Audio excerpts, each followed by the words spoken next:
Over the next half hour, we'll be discussing the Arab-African Summit to be hosted in Riyadh in just 3 days.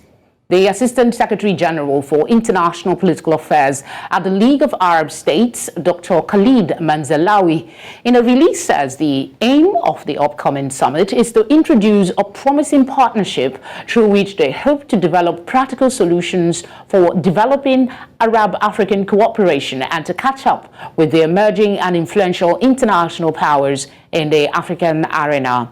The summit seeks to identify fields for cooperation, build a common vision for sharing knowledge and experience, and identify projects and frameworks for improving bilateral and multilateral ties between Arab and African countries. To discuss this, we are joined at this hour virtually by Ibidolapo Ajayi, President, the Movement Pro Pictures, Texas, U.S. Glad you could join us. Thank you for giving us your time. Thank you, Felicity. It's good to be here. In just 3 days, Riyadh will be very festive with the number of African leaders they will be hosting. The last Arab-African Summit was held in 2016. Why did it take this long minutes, so to say, to reconvene?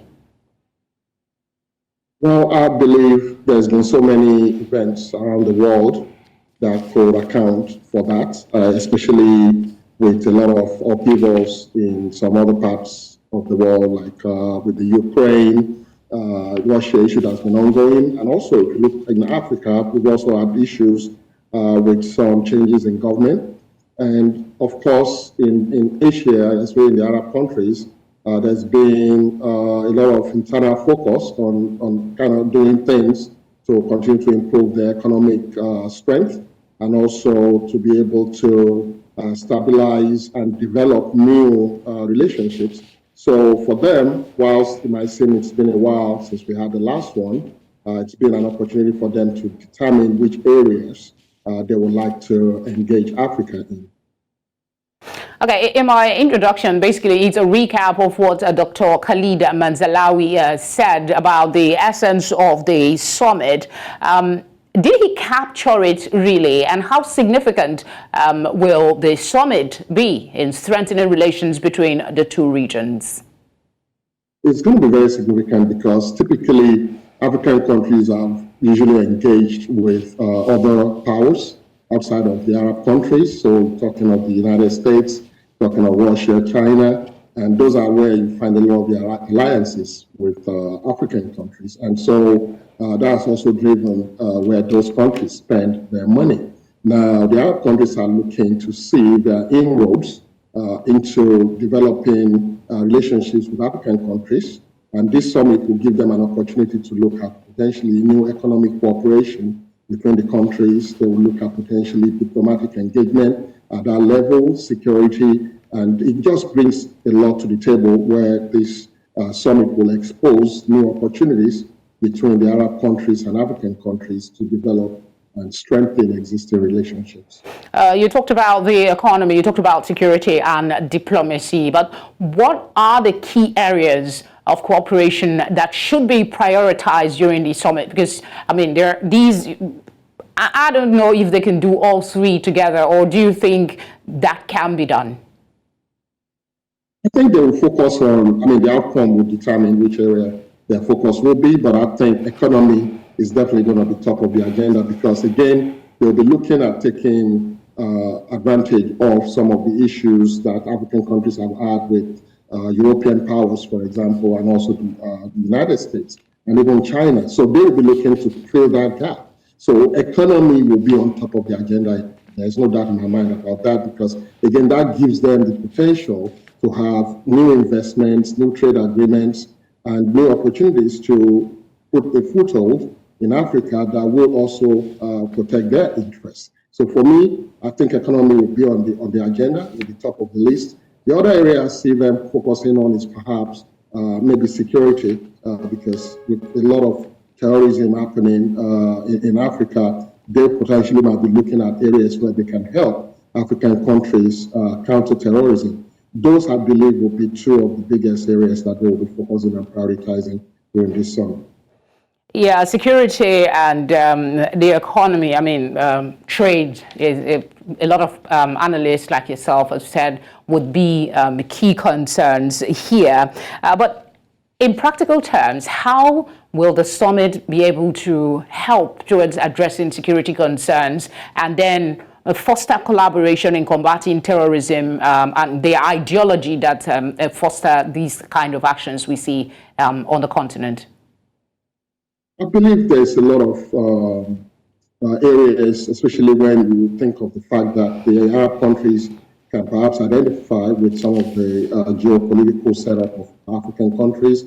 They see some connections there, and those are typically the areas where there's been issues around terrorism. And for them, they will be looking at seeing how they can provide aid and perhaps intelligence to help African countries combat those issues, because that also reflects well on them if they're able to help African countries combat areas of security that we're having challenges, Nigeria, for example, and some other countries. And if you look at countries where we've had military coup in recent times, like Niger, they will probably be looking at seeing how they can probably step in to kind of bring peace and stability in that area and help the West African Union to also have some control over that situation. But in my mind, I believe they will be looking at taking advantage of where there's been some lapses on the part of the other powers in Africa to take over that and to start getting some strong foothold in Africa.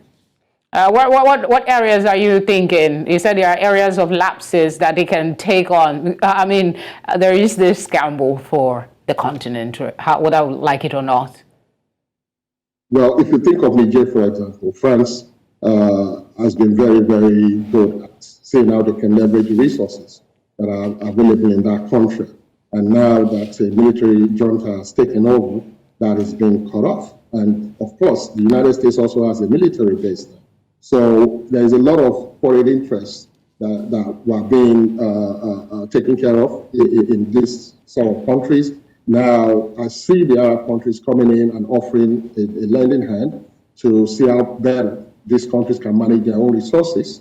And I'm sure they will also be thinking what benefits come back to them. But I think what they will be looking for is a win-win situation where African countries can take advantage and leverage their own resources and then maybe do some trade aspect of it with these Arab countries so they get something out of whatever investment that they put in Africa. In specific terms, looking into your crystal ball, what do you think there will be any common objective or focus for African leaders, or you foresee each country trying to justify for its own interest? It will be interesting. Honestly, my thinking is that each country is going to try and negotiate deals that will benefit their own country. I don't see the African Union or African leaders coming together and speaking as one voice, which is the way it should be, because any benefit that's coming to Africa from such a summit like this should affect every country. But my expectation, if I was looking to the crystal ball, would be that each country will go there to cut their own deals, because every country goes in there with their own strengths and weaknesses. Ideally, it would be great if we all speak with one voice and come back with something that will benefit the whole continent, but I would be surprised if that was the case. One thing that the Arab world and Africa have in common is the climate change, really, and looking at sustainable development. Do you see real collaboration in this area? That's one of the ones I'll be looking out for. I'm not sure we're going to see a lot of development in that, because if you look at it, African countries are not really, even though we talk about it, we say we're interested in it, but it's more about what can we get from the foreign powers. What is their investment in that area for us to show more interest? I'm hoping that the Arab nations can, help find a common ground where they can actually put some solid plans in place. But I personally don't see that as something that will have a lot of traction. It will be great if it comes out that way, but I'm not expecting it. Okay, let's expand it a little and look at how the summit will advance regional integration efforts, because having one voice, we have to have common interests. We have to prioritize issues that affect the continent generally, not just particular countries. How will this summit, in your view, promote these efforts as well as intra-regional trade and investment within both regions? It's a tricky one because even with this summit happening, there is tendency that it could cause potential shift, because at some point, if I'm putting some investment into a country, for example, from foreign power, I would like to exert some influence and see what benefit comes to that. And with the diverse nature of Africa, like I said earlier, with different countries having diverse needs, they're going to have to walk a fine line to create a balance in how they manage their interests in Africa. Because at the end of the day, we'll be expecting there will be a lot of aid coming towards Africa from these Arab nations, because they're very wealthy nations. So they will be looking to see how that money is being engaged and how it's being spent, and to see what benefits come back to them from that. What opportunities do you see for Arab and African countries when it comes to infrastructure development and connectivity projects? Because they are way ahead than most parts of Africa. And while we're looking at collaboration, are there areas you believe Africa can learn from what they've been able to accomplish while trying to get those investment, so to speak? There is a lot to learn. I mean, if you were to take the United Arab Emirates, for example, and see the development that happened over a period of time, there is a lot for African countries to learn. And that is actually a great opportunity, because infrastructure is badly needed across Africa, especially in a lot of the countries that are still lagging behind. And that's one area where this summit could be of great help. You know, we can talk about whether it's rail infrastructure, whether you know, it's building new roads, technology to help with infrastructure. They can help to you know, get some of our countries going in that regard. You know, so there's a lot of opportunities in the area of infrastructure, and I think that's one of those areas where you see trade deals being done. You know, typically you've seen a lot of these deals being done with China by African countries. I see an opportunity here for the Arab countries to do some interesting things. I mean, if you take, for example, the last World Cup that they held in Doha, I mean, look at the state of the infrastructure there, and the quickness in which they were able to put those structures together. So they have a lot of experience in doing this, and I'm sure they'll be looking at doing the same for African countries. Okay, let's talk about the participation of African countries in this summit. The last one was a while back. Do you think African countries are taking seriously these efforts, these overtures by, let's focus on the Arab area, region, you know, to Africa? Do you think African countries are taking it seriously and are participating as they should? The participation has not really been as it should be, but I think this summit will set a new standard. I expect that there'll be a lot more involvement and engagement by African countries. They will be looking, because again, with a lot of things happening across the continent, they will be looking at developing new relationships. And if you're to look at it, Africa has a lot in common with Arab nations. You know, if you look at North Africa, for example, they're kin. You know, so there's a lot in common with the Arab nations across Africa, and it's to our advantage to actually engage with them and basically have a lot of the countries show up and try to do deals that will not just benefit their countries, but Africa as a whole. But I expect to see a lot more engagement from African countries at this point. All right, this conversation will not be complete if I don't bring up the issue of what many analysts and critics have said is the summoning of African leaders across the world. It is not the U.S. After this conversation, we're going to be talking about the AGOA 2023. That's another trade pact that the U.S. has, and this time it's going to happen in South Africa. but we have African leaders going to these areas. Isn't it time that maybe Africa summons these global powers to a summit that will be focused on Africa? You're absolutely right. I mean, there's a scramble for Africa, as you know, as we started, you did say that, and that's the truth. Because some say cutting Africa is the new love language. Absolutely, in every area, you know, and you're absolutely right. We should not be the ones being summoned. For those cutting opportunities in Africa, they should be coming to us. But I think that is something that the African Union need to work on. The challenge is, you know, we're still not speaking as one voice as a continent. If they see strength in our power and in our numbers, they will come, you know, because we have what they need, and we need to start, you know, going as individual countries and being summoned because of what we think we can get from them, and start, you know, speaking with one voice.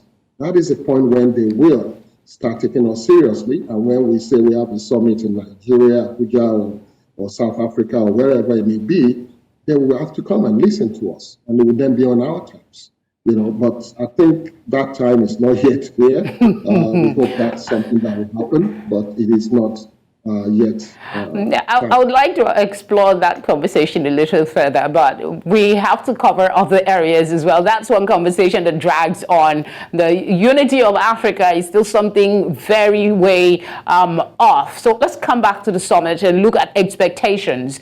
For every gathering like this, there are expectations. You have governments saying that they are going to get contracts, investment, negotiations, and all of that. Let's give them some deliverables. What are concrete deliverables of the Arab-African Summit that you would expect at the end of their time? I would like to see trade pacts signed with countries. I would like them to come back with specific deals that are going to impact the economy of each of the African countries that are present. Because that's really the only way you can say there's been a benefit. There's got to be, you know, investment coming in from the Arab nations into each of these countries to help the economy start to grow.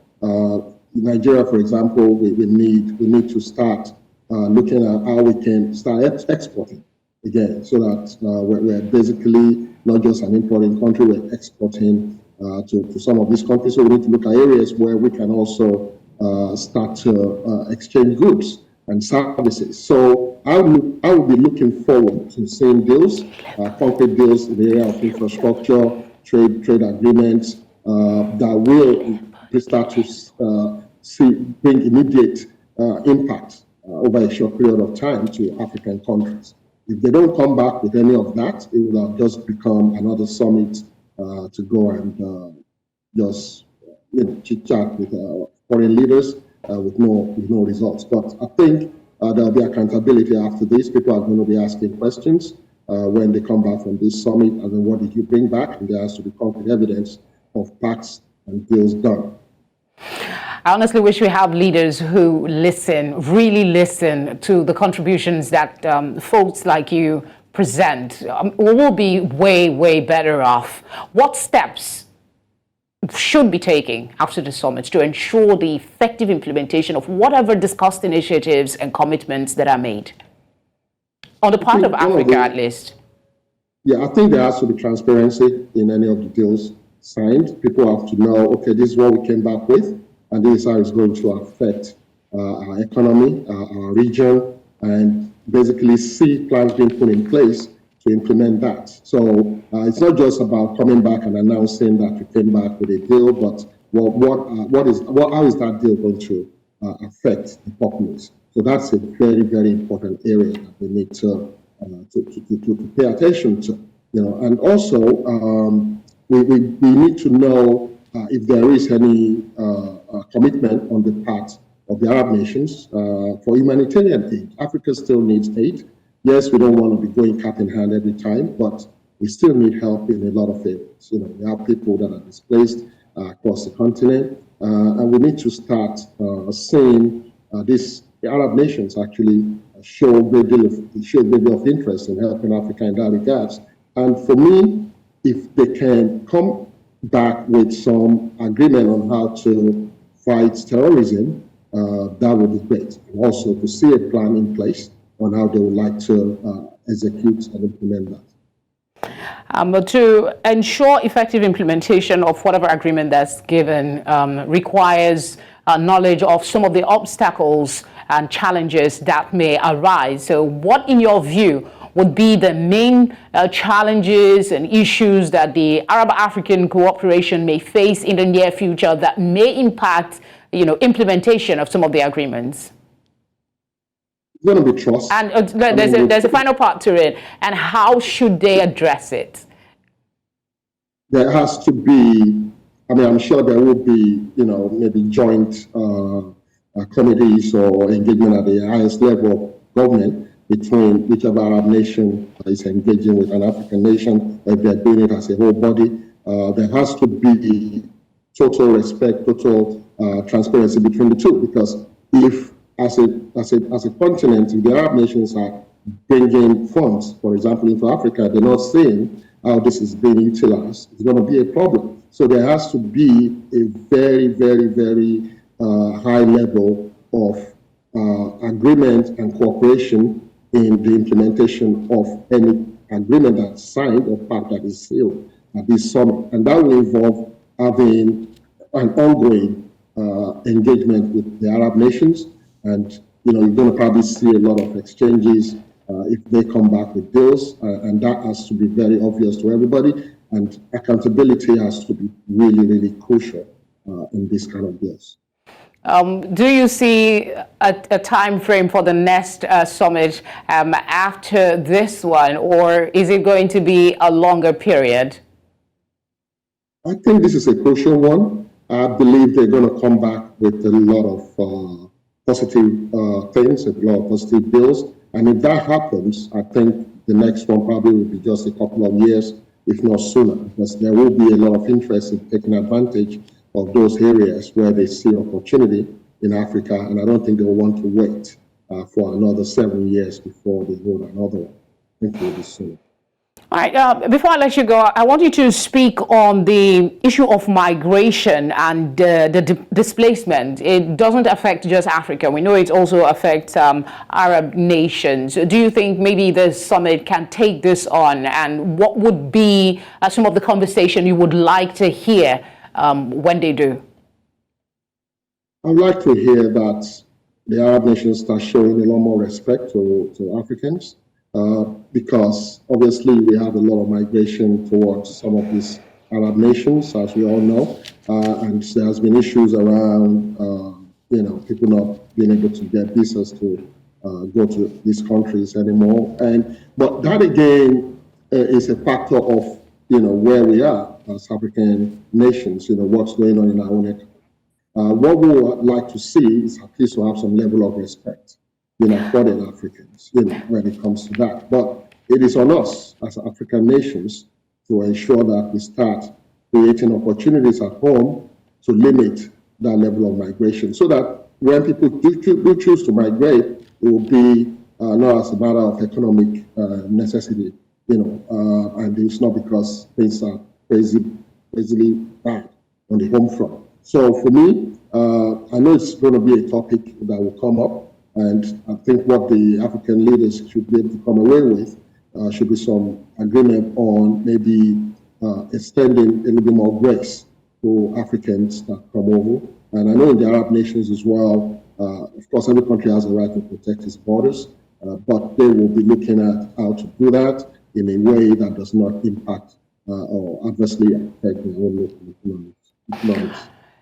Mr. Ajayi, thank you very much for giving us your time and sharing some insight on the issue. Thank you. Thank you. Thank you for having me.